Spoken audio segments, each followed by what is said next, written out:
That's the history of ethnic studies, is to tie together the education in the classroom with education in the community. And in some ways, in the time that ethnic studies has existed, the sunset has changed. You know, you talk about the historical change. It's been in that time since ethnic studies that the sunset has, demographics has changed. And in some ways, it becomes a real opportunity in terms of a site for community organizing. And I think that it's part of some of the things that we're trying to do over at school to kind of place people in community organizing situations. So I think if we can kind of see, I mean, all of what you've been saying has been really great example of community change, right? You know, what does social change look like? And I think a lot of this stuff that you've laid out represents that. But and in a lot of ways, it's an opportunity for students to actually see, oh, okay, so you know, people can come over from right over where it was over there, right? To kind of get involved and see what, you know, very concretely, you know, like, okay, so there's more housing, there's, you know, kind of people trying to work together, culture and things like that. So yeah, that'd be great. Yeah. I also see that studies at San Francisco State also pertains to the community. Take it out, you know, not just keep it theoretical, not just keep it in the books, but with, I can also see that with Gordon being a physician on the Board of Supervisors, and he's doing things to reduce the carbon emissions out here. So same thing, that those students there can maybe work in community with the ethnic studies, you know, because it's gonna affect all of us. Whenever they say, what's the most, out of 5, I used to think, how can you try to break down what's number 1 worst problem, what's number 2? You know, you know what I mean, like now it's the economy, right, with the vote on November 8th.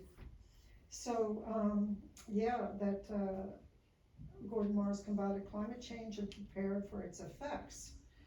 Because when things start overflowing, we're gonna have a lot of lawsuits and stuff. So, and there you have 4 bullet points. You know, whatever the Ocean Beach Climate Change Adaptation Project is. Can you just Google that? Yeah, that's a major project. Yeah, it's actually one of the, in addition to the Embarcadero, like the seawall and the Embarcadero, it's the second major climate change adaptation project we have in the city, but it's focused on the southern stretch of Ocean Beach to protect Is that the water lot is sinking? Yeah, the parking lot's already fallen into the ocean, and so we're gonna to have us all rally around that too. Yeah. Yeah, you're literally on the front lines of climate change there. I hope we don't have any tidal waves.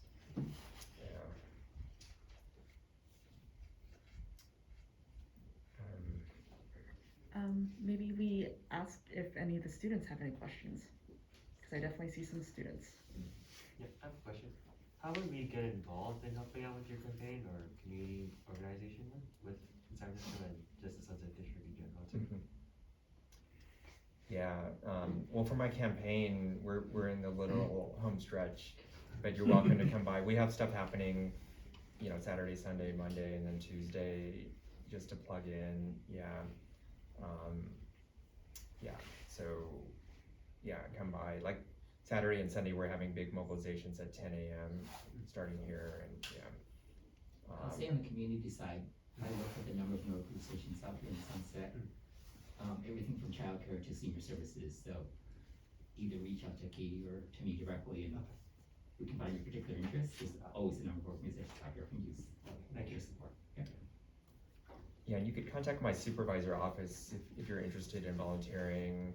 Like we do have interns, college student interns in my office, and then we can also help connect you to community groups depending on your interest, if it's affordable housing or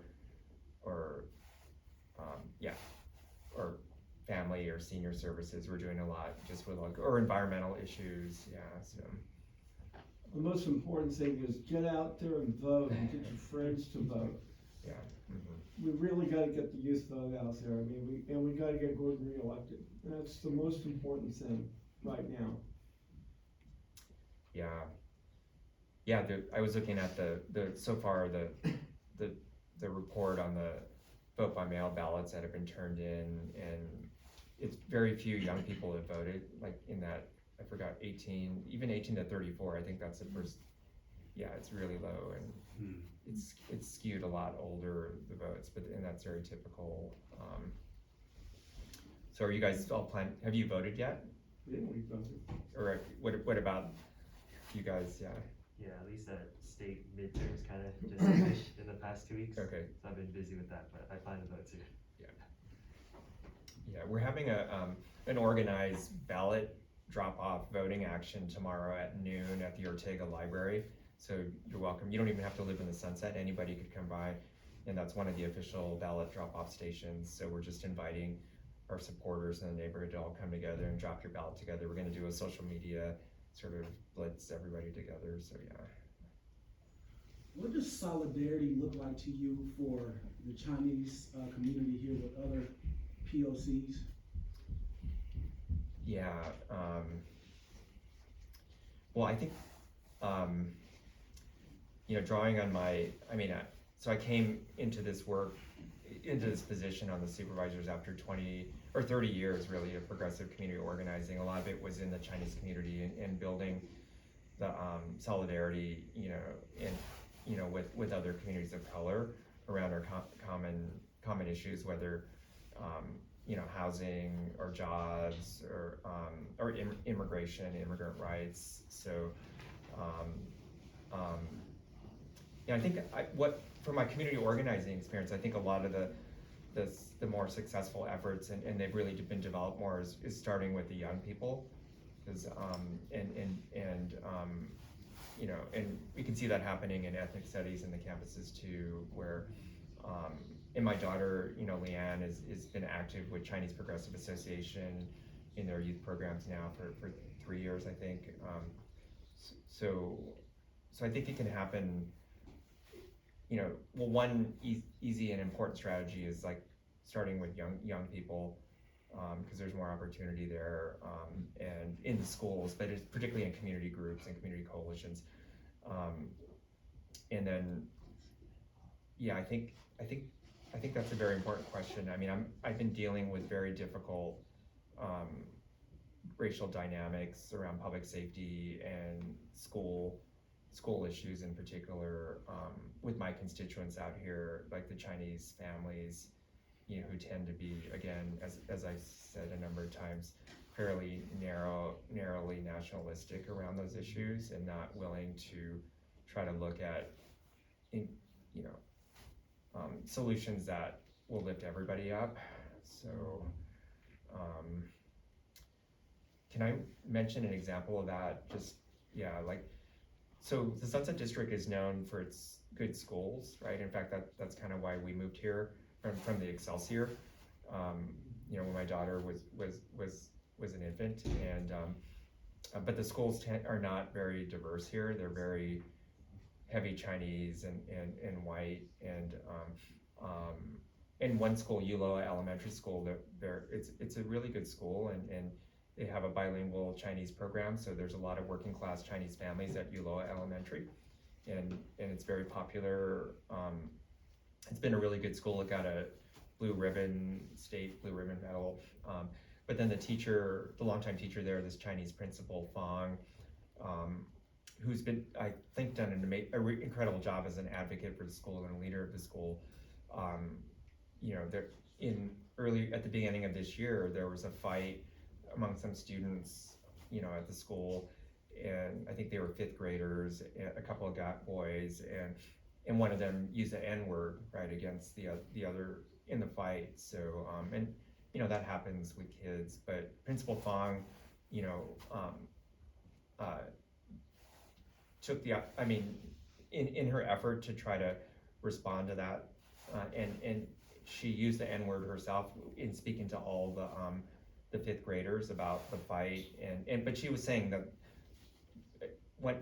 you know, how harmful it is to use that word, but she did use the word itself, and, but she said she used it because a lot of the students and families at ULO are immigrants, so she wanted to make sure they understood. If she just said N-word, they might not know what she's referring to, so she actually said the word to the entire student a couple of times at a student assembly. So the small number of African American students and families there, you know, were really hurt by that she actually used the word, and the fact that she didn't understand that even though her intention was to educate the immigrant students on what the word was and why it is harmful, that it just her using that word sort of was harmful to them. So that became an issue, and the African American families at ULOA got organized, and they were calling for her to be fired. And then that led the Chinese families at ULOA to get organized and say that, and to defend Principal Fong. And so it became this you know, racial conflict there. And that's just an example, I think, of how a lot of issues in our city kind of end up getting played out, whether it's around public safety, but in many cases around the schools, like Lowell High School admissions as well, and Leanne goes to Lowell. So you know, in that situation as the district supervisor, you know, I did meet with the African American parents and let them know that I understood and you know, supported their concerns in getting restorative justice at least, and then I met with Principal Fong and the Chinese parents as well, and I tried to mediate, but I think it was so polarized, and it became a fight at the school board too. Like they mobilized the school board, and that it was hard for me to play a constructive role in that situation. I just been raising that as an example, and that's just a fairly small example, I think, of a lot of challenging racial dynamics that continue to play out in our city right now. And I could use your, you know, if you guys have any suggestions or guidance,